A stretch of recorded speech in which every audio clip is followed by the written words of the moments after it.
नमस्कार मित्रों और हरे कृष्णा। मित्रों, आज रविवार है और आज हम अध्याय 3 के श्लोक 12 से 24 तक का पाठ करेंगे। पिछले रविवार को मैंने श्लोक 1 से 11 तक का पाठ किया था। मित्रों, मैं आशा करता हूँ कि जो भी श्लोक पाठ होता है आप उसको अंत तक देखते जरूर होंगे और इसका लाभ उठाने के लिए आप अंत तक जरूर देखें। इसी क्रम में आज श्लोक 12। इष्टान भोगानि वेदेवा दास्यन्ते यज्ञ भाविता तैदांत प्रवदा वैभ्यो यो पुंगे अस्तेन विवशः। जीवन की विभिन्न आवश्यकताओं की पूर्ति करने वाले विभिन्न देवता यज्ञ संपन्न होने पर प्रसन्न होकर तुम्हारी सारी आवश्यकताओं की पूर्ति करेंगे, किंतु जो इन उपहारों को देवताओं को अर्पित किए बिना भोगता है वह निश्चित रूप से चोर है। यज्ञ शिष्टासिनः संतो मुच्यते सर्व कील विषयः भुंजते ते त्वघं पापा ये पच्यन्त्यात्म कारणात्। भगवान के भक्त सभी प्रकार के पापों से मुक्त हो जाते हैं, क्योंकि वे यज्ञ में अर्पित किए भोजन अर्थात प्रसाद को ही खाते हैं। अन्य लोग जो अपने इंद्रिय सुख के लिए भोजन बनाते हैं वे निश्चित रूप से पाप खाते हैं। अन्नाद भवन्ति भूतानि पर्जन्यान्द संभवः यज्ञात् भवति पर्जन्यो यज्ञः कर्म समुद्भवः। अर्थात सारे प्राणी अन्न पर आश्रित है जो वर्षा से उत्पन्न होता है। वर्षा यज्ञ संपन्न करने से होती है और यज्ञ नियत कर्मों से उत्पन्न होता है। कर्म ब्रह्मादो उद्भवः विद्धि ब्रह्माक्षर समुद्भवम् तस्मात् सर्वगतं ब्रह्मा नित्यं यज्ञे प्रतिष्ठितम्। वेदों में नियमित कर्मों का विधान है और ये वेद साक्षात श्री भगवान पर ब्रह्मा से प्रकट हुए हैं। फलतः सर्वव्यापी ब्रह्मा यज्ञ कर्मों में सदा स्थित रहते हैं। एवं प्रवर्तितं चक्रम नानुवर्तयति यः अघायु इंद्रियारामो मोघम पार्थ स जीवति। हे प्रिय अर्जुन, जो मानव जीवन में इस प्रकार वेदों द्वारा स्थापित यज्ञ चक्र का पालन नहीं करता वह निश्चय ही पापमय जीवन व्यतीत करता है। ऐसा व्यक्ति केवल इंद्रियों की तुष्टि के लिए व्यर्थ ही जीवित रहता है। यस्तम आत्म अतिरेव स्यादा आत्मतृप्त मानवः आत्मनीव च संतुष्टस्तस्य कार्यम न विद्यते।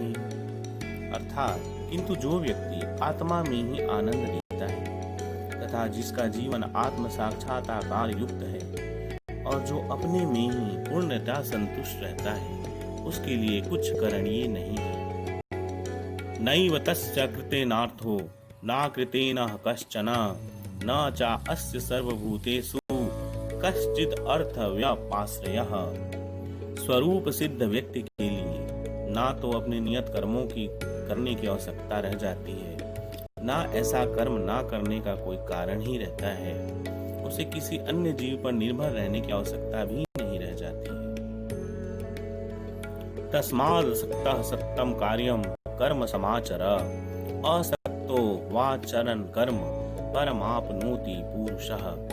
अतः कर्म फल में आसक्त हुए बिना मनुष्य को अपना कर्तव्य समझकर निरंतर कर्म करते रहना चाहिए, क्योंकि अनासक्त होकर कर्म करने से उसे परब्रह्म परम की प्राप्ति होती है। कर्मणैव हि संसिद्धिं मा स्थिता जनकादयः लोक संग्रहमेवापि संपश्यन् कर्तुमर्हसि।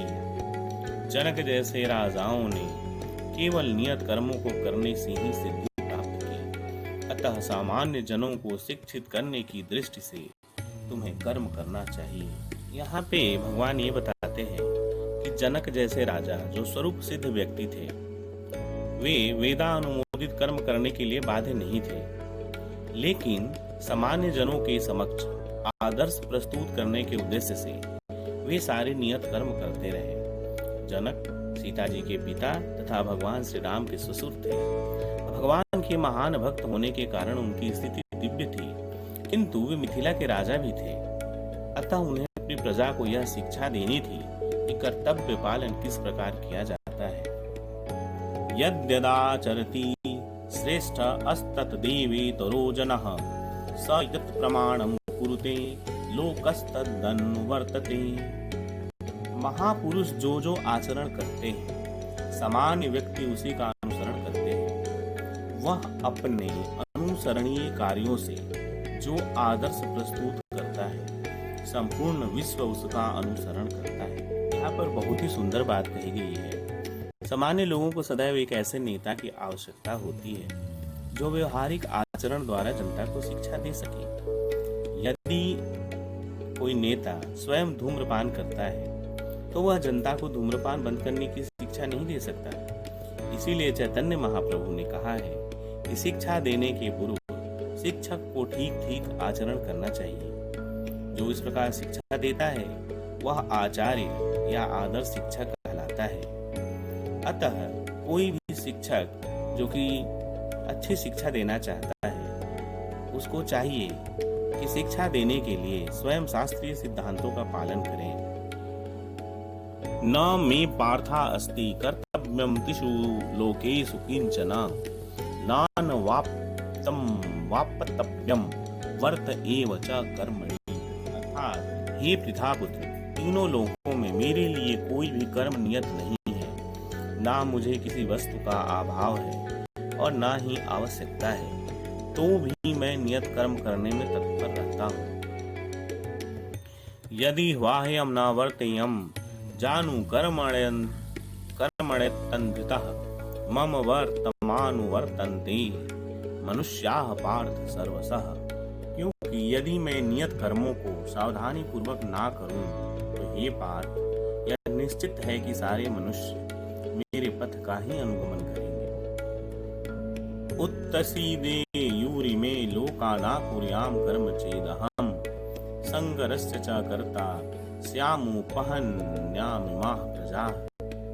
यदि मैं नियत कर्म ना करूं तो ये सारे लोग नष्ट हो जाएं, तब मैं अवांछित जन समुदाय वर्ण संकर को उत्पन्न करने का कारण हो जाऊंगा और इस तरह संपूर्ण प्राणियों की शांति का विनाशक बनूंगा। अब भगवान खुद जिम्मेदारी लेते हैं। वे कहते हैं कि वे समस्त जीवों के पिता के समान हैं और यदि ये जीव पथभ्रष्ट हो जाए तो अप्रत्यक्ष रूप से वही उत्तरदायी है। अतः जब भी विधि विधानों का अनादर होता है तो भगवान स्वयं समाज को सुधारने के लिए अवतरित होते हैं